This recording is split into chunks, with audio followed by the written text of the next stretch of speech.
आम्ही गेले 2-3 दिवस झालं शोधतोय शेत, पण शेत काही दाखवत नाही.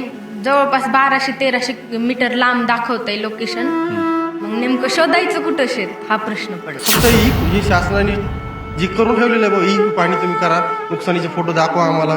ते झालंच नाही. आम्हाला आमचे वैयक्तिक जी शेतीत नुकसान झालेलं आहे ते तर आम्हाला दाखवतच आलं. कोणाला ना कोणाच्या रानात त्याचं ॲपमध्ये त्याचं रान त्याला नाहीच. सगळ्याचे रानं चेंज झालेले आहेत दुसरीकडे. आमचं तर सापडलंच नाही. कमीत कमी आम्ही दोघं बापले का ना 3-4 किलोमीटर फिरलो, जमीनच सापडली नाही.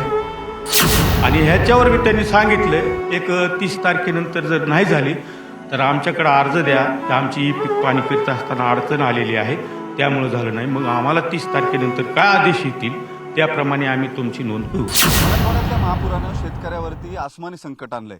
मात्र हे आसमानी संकट कमी म्हणून की काय, व्यवस्थेचे सुलतानी संकट सुद्धा शेतकऱ्यांना त्रासच देते.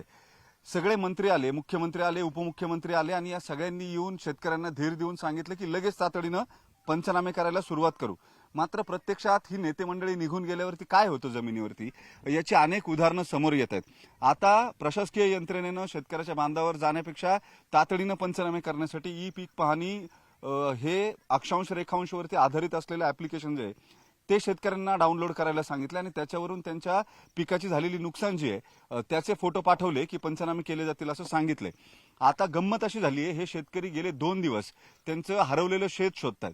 आता शेत कसं हरवू शकतं असं सगळ्यांना प्रश्न पडेल. मात्र त्याचं कारण असं आहे, जी तांत्रिक सुविधा तुम्ही तयार केलीत शेतीच्या ई पीक पाहणीसाठी किंवा हे पुरावे जे आहेत ते अक्षांश रेखांश म्हणजे अगदी काटेकोर जिओ टॅगिंग करून प्रत्यक्षात आपल्याच जमिनीचा फोटो जाईल किंवा शेतकऱ्यांना त्यांच्याच जमिनीचा फोटो पाठवता येईल अशी व्यवस्था करण्यासाठी हे ऍप्लिकेशन करण्यात आलेलं आहे. मात्र प्रत्यक्षात काय घडतंय, आता चूक व्हायला नको किंवा गैरप्रकार व्हायला नको म्हणून तांत्रिकदृष्ट्या हे ऍप्लिकेशन तयार करून अतिशय योग्य अशा स्वरूपाचेच फोटो येतील याची खबरदारी घेण्यासाठी हे तयार करण्यात आलं. प्रत्यक्षात त्याची अचूकता किती आहे ते आपण बघूयात. ही श्रुती आहे, हिला फोटो पाठवायचा आहे पंचनाम्यासाठी. महसूलच्या अधिकाऱ्यांनी जसं त्यांना सांगितलंय त्याच्यानुसार पंचनामे करण्यासाठी या ई पीक पाहणी ऍप्लिकेशनवरून त्यांना फोटो पाठवायचे आहेत ज्याच्यावर पंचनामा होईल. 2 दिवस झाले ती फिरते, ती आणि तिचे वडील. आणि त्याचं कारण असं आहे की ज्या ऍप्लिकेशनवरती ई पीक पाहणी ऍप्लिकेशनवर ते शेत शोधतायत ते शेत त्यांना मिळत नाही. ते त्यांच्या शेतामध्ये आले की त्यांचं शेत इथून 1 किलोमीटर दूर आहे असं ते ऍप्लिकेशन सांगते. आता हे कसं शोधायचं असा तिचा प्रश्न आहे. तू नेमकं सांग आता काय काय झालंय किंवा तुम्हाला काय अडचण येते.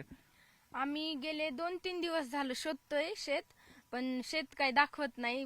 जवळपास 1200-1300 मीटर लांब दाखवतंय लोकेशन. मग नेमकं शोधायचं कुठं शेत हा प्रश्न पडलाय. मग तुम्ही 1200-1300 मीटर लांब गेल्यावरती जिथं दाखवतंय तिथं काय, तिथून पण तेवढंच दाखवतंय. आम्ही जवळपास 2-3 दिवस झालं फिरतोय सारखं, पण शेत काय लाईव्ह लोकेशन दाखवतच नाही. ते जवळपास कुठं पण फिरलं तरी 1200-1300 मीटर लांबच दाखवतंय. मग आता तुम्हाला जर फोटो काढून पाठवायचा असेल पंचनामा होण्यासाठी तर तुम्ही काय करणार. काय करणार हाच प्रश्न आहे सर. आता काय करणार, काही करू शकत नाही आपण. आता लोकेशन लाईव्ह दाखवत नाही, ते जवळपास ते 1200 मीटर लांब दाखवायला लागले. मग नेमकं फिरणार तरी कुठं आणि किती दिवस. बरं ठीक आहे. तुमचं किती क्षेत्र आहे, तुम्ही कुठं कुठं क्षेत्र आहे, तुमचं झालं का ते ई पीक पाहणी करून झाली. ही पाणी माझी पूर्ण झालेली नाही आहे, अजून पण नाही झालेली. मी केली पण अर्धीच केली, ती पण दुसऱ्याच्या शेतामध्ये जाऊन केली. म्हणजे तुमच्या शेतात नाही माझ्या केली? वैयक्तिक शेतामध्ये झालीच नाही. जे मला नुकसान दाखवायचं होतं ते तर लांबच राहिलं. फक्त ही शासनाने जी करून ठेवलेलं आहे, ही पाणी तुम्ही करा, नुकसानीचे फोटो दाखवा आम्हाला, ते झालंच नाही. आम्हाला आमचे वैयक्तिक जी शेतीत नुकसान झालेलं आहे ते तर आम्हाला दाखवतच आलं नाही. मग तुम्ही दुसऱ्याच्या शेतातलं नुकसान दुसऱ्याच्या तुमचं म्हणून दाखवलंय. दुसऱ्याच्या शेतातलं नुकसान म्हणून आम्ही दाखवलं आमचं. मग आता त्यांनी काय करायचं, कुणी ज्यांचं शेत होतं त्यांनी आता त्यांनी दुसऱ्याच्या शेतामध्ये जायचं. त्यांना जसं लोकेशन दाखवलं, जसं मला दाखवलं तसं त्यांना पण दाखवणार आहे ना. त्यांनी दुसऱ्या शेतामध्ये जाऊन दाखवायचं. पण आता हे फसवणूक नको म्हणून हे ऍप्लिकेशन काढलंय की जे आहे खरं ते दिसेल. हे शेतकऱ्याची फसवणूक म्हणून आता हे शासनच फसवायला लागले, दुसरं कोण. ही पाहणी कोणी काढलंय ऍप्लिकेशन, शासनाने काढलंय. मग फसवणूक कोण करायला लागले, शासनच करायला नाही. म्हणजे याच्या काही तक्रारी वगैरे केल्यानंतर तुम्हाला तक्रारी केल्यात पण तक्रारी उत्तर कोण देणार आहे, त्याला उत्तर देत नाहीत ना. पाहिजे तशी भेटत नाहीत उत्तर. मग आता तुमचे पंचनामे, आता तुम्ही म्हणताय तसं दुसऱ्याच्या शेतातल्या याच्यावरती पंचनामा करून घ्यायचा पर्याय नाही त्याला. शासनाने तशी जाचक आठच टाकलेली ना. शासनाला तशी जाचक आठच टाकलेली ना, दाखवावं लागणारच आहे आम्हाला. आपण पण सवाशेर आहे, आपण पण काय पर्याय नाही ना त्याला त्याला काय लोक दुसऱ्याच्या रानात आले पर्याय नाही साहेब. आता आपल्या जमिनीचं जर लोकेशन बाजूच्या रानावाल्याकडे आलं तर तिथं जाऊन ते काढावंच लागेल ना. ते तुम्हाला येऊ देतात का ज्यांचं रान आहे ते? आता काय त्यांना दुसऱ्याच्या रानात जावं लागणार आहे ना. त्यांचं मग आता लोकेशन तुमच्या त्या पिकाची हे किंमत ठरलेली असते किंवा ते मदत देताना ठरलेलं असेल ना. तुमच्या शेतातलं पीक त्यांच्या शेतातलं पीक दुसरं असेल तर मग कशी मदत मिळेल तुम्हाला? काय त्याला आता दगडापेक्षा इट कर मग म्हणल्यासारखं काही काहीतरी भेटेल ना. थोडं भेटेल किंवा जास्त भेटेल, त्याला जास्त भेटेल ते दुसऱ्याच्या रानात जाऊन म्हणजे हे करणारच आहे ना. कोणाला ना कोणाच्या रानात जे त्याचं ऍपमध्ये त्याचं रान त्याला नाहीच. सगळ्याचे रानं चेंज झालेले आहेत दुसरीकडे. आमचं तर सापडलंच नाही. कमीत कमी आम्ही दोघं बापले का ना 3-4 किलोमीटर फिरलोत, जमीनच सापडली नाही. आता तुम्ही तक्रार केलेली होती यांच्या म्हणण्यानुसार, तुमच्यापैकी तुम्ही तक्रार केली म्हणजे सगळ्यांनी. असे किती शेतकरी असतील ज्यांच्या जमिनी सापडत नाहीयेत? असे जवळपास माझ्या माहितीप्रमाणे नेकनूर शिवारात 1000-1200 शेतकरी असतील, ज्यांचं नुकसान झालं आणि शेती त्या ऍपवरती सापडतच नाही. ॲपवर दाखवत नाही असे. आणि हे ॲप म्हणजे ही पीक पाणी जर झाली तर आता जी काय सरकार शासन मदत देणार आहे ती मिळेल. आणि त्याच्यानंतर जे आम्ही विमा भरलाय तो पण जर आमची ही पीक पाणी असेल तर विमा ग्राह्य दिला जाईल आणि तरच आम्हाला नुकसान भरपाई भेटेल किंवा भेटणार नाही. त्यामुळे आम्ही एवढं फिरून प्रयत्न करतो, कुठं तरी सापडतं जास्त फिरल्यावर आणि त्यातलं बी एक्सपर्ट असेल तर त्याला जाते. मग त्या शेतात गेलो ते शेतकरी म्हणतो माझ्या शेतातलं काय घ्यायला लागलात, जा म्हणतो तू आमचं शेत आणि आम्ही तुमचं शेत आहे का, अशी मजाक झाला तो विषय. तसं काय अडवत नाही कोणी, पण एखादा म्हणतो माझ्या शेतात काय म्हणून फोटो काढतात, असे व्हायला लागले ना. बरोबर.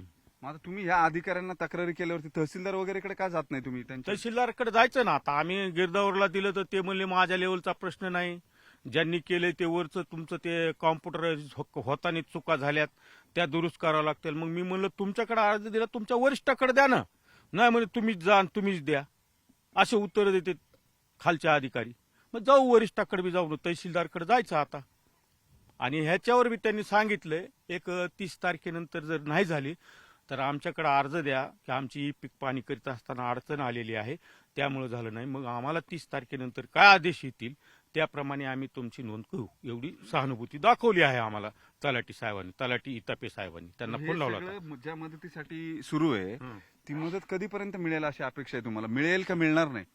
आता मदत तर थोडंफार मिळेलच की. डोळे पुसूनच सरकार एवढं मोठं नुकसान झालंय आणि काही शेतकऱ्याचं तर घर दार गुरं ढोरं वाहून गेलेत, त्यांना तर मदतीची जरुरीच आहे ना. मग त्यांनी जगायचं कसं? आमचंही नुकसान झालंय, पिकाचं झालंय, ठीक आहे, आम्हालाही काही पिकापुरती मदत मिळणारच आहे, पण आपुल एक अल्पशी मदत मिळेल. आम्हाला अपेक्षा आहे की एवढा खर्च झालाय, आता उद्या मुलांचे शिक्षण आहे तर आमचा खर्च आहे, सगळं पिकं गेलेत, मग उद्या आम्ही जगायचं काय, खायचं का? मग शासनाने जास्तीत जास्त मदत करायला पाहिजे. आणि ह्याला सगळ्यात महत्वाचं कारण म्हणजे अख्ख्या महाराष्ट्रात इतका भयान पाऊस झालाय, ह्यांनी जर ओला दुष्काळ जाहीर केला तर केंद्र सरकार मदत देईल ह्यांना. आणि केंद्र सरकारने ह्यांनी मिळून जर मदत केली तर ही भरपूर शेतकऱ्यांना मदत मिळू शकते. तेव्हा या मुख्यमंत्री साहेबांना माझं विनंती की त्यांनी ओला दुष्काळ तात्काळ जाहीर करावा, तरच मदत मिळेल. आणि तुम्हाला पण वरून मंत्री महोदयाला सुद्धा केंद्र सरकारकडून मदत आणता येईल, तरच शेतकऱ्यापर्यंत मिळेल ती भरपूर अशी निधी. आणि हे जर तुटपुंजी दाखवतेल तर मग एवढी मदत महाराष्ट्र सरकार करू शकत नाही. आणि तसे संस्था येतात, शिक्षक आहेत, कर्मचारी, त्यांनी सुद्धा एक दिवसाचं वेतन द्यायचं चाललंय. शेतकऱ्यांचे डोळे पुसण्यासाठी सगळेजण मदतीचा हात पुढे करण्याचा प्रयत्न करत आहेत. तू कितवीला आहेस? तिला का बरोबर घेऊन फिरता तुम्ही? तुम्हाला ते ऑपरेट करता येत नाही म्हणून? हो, मला ऑपरेट करता येत नाही म्हणून मी तिला घेऊन. असे किती शेतकरी असतील ज्यांना हे तांत्रिक दृष्ट्या समजत नाही किंवा वापरता येत नाही, त्यांच्या मदतीचं काय? म्हणजे ते कसे शोधतात? ते असेच त्यांच्या लेकराला घेऊन किंवा शेजाऱ्याला घेऊन कोणाला तरी घेऊन, ज्याला जे ऍप चालवते ते त्यांनाच घेऊन हे करायचं. माझ्याकडे ही आमची दीदी 75% करताच येत. 75% शेतकरी आहेत काय, त्याला मोबाईल तर चालवताच येत नाही. ते कुणाच्या तरी सकाळी संध्याकाळी कुणाच्या तरी हातपाय पडतात, बाबा चल बाबा माझी तेवढं करून दे. तर हे सगळं फक्त पंचनामे करून घेण्यासाठी? फक्त पंचनामे करून घेण्यासाठी. ही अत्यंत दुर्दैवाची बाब आहे. या शेतकऱ्यांचं पिकं जी आहेत ती या पुरामध्ये वाहून गेली आहेत. त्यांच्याकडे समजूतदारपणा नाहीये. म्हणजे अगदीच आतताईपणानं केवळ सरकारच्या विरोधामध्ये बोलायचं हाच एक मुद्दा त्यांचा नाहीये की मदत मिळेल आपण जास्त बोललो किंवा टोकाचं बोललो तर. त्यांचं म्हणणं आहे की आम्हालाही कळतंय सगळ्या राज्यामध्येच पुराची परिस्थिती आहे, सरकार एकटं मदत करू शकत नाही, केंद्र सरकारकडून मदत यांनी मिळवली पाहिजे, त्यासाठीचे प्रयत्न झाले पाहिजेत. हे सगळं असताना सुद्धा ज्या प्रशासकीय यंत्रणेबद्दल ते सहानुभूती दाखवतात किंवा विश्वास ठेवतात ती प्रशासकीय यंत्रणा यांच्यासाठी काय करते हा सगळ्यात महत्वाचा प्रश्न आहे. या अशा पद्धतीनं पंचनामे होणं योग्य आहे का? सरकारी अधिकारी बांधावरती न येता शेतकऱ्यांनीच त्यांची शेती शोधायची, तीही तांत्रिकदृष्ट्या चुकीची निघते, त्याच्यातून नवे वाद निर्माण होत आहेत. या सगळ्याला जबाबदार कोण असा प्रश्न आहे. केवळ आसमानीच नाही तर या शेतकऱ्यांवरती व्यवस्थेचं सुलतानी संकट सुद्धा घोंगावते, त्याकडे सरकारनं लक्ष देणं जास्त गरजेचं आहे. व्हिडिओ जर्नलिस्ट सचिन अंचाटेसह वैभव सोनवणे, न्यूज 18 लोकमत, नेकनूर.